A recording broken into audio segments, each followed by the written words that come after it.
section 2 is all about supply and demand, law of supply and demand in detail. Wyckoff was in market for around 20 years, where he identified that we can actually predict the moves of market by its own action. So it happened after 20 years when he was in market, and he had illustrated this in his book Wall Street Ventures and Adventures through 40 years also. And in that he says that I saw more and more that action of stocks reflected the plans and purpose of those who dominated them. I began to see the possibilities of judging from the very tape what these masterminds were doing. My editorial work was proving most valuable means of self-education in gathering materials that benefit my readers.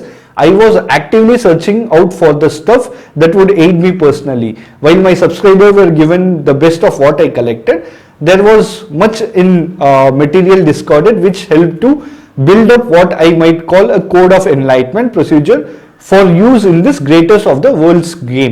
So this is what he exactly quotes and says that he had done a lot of research and he found that the prices, everything were like very easily seen, and he had also put that in his book. Then he says that he and his friend who had been also a member of exchange, they often have conversation. What do people do when they look at charts? That's basically chart or fluctuation in the price. They just follow the price.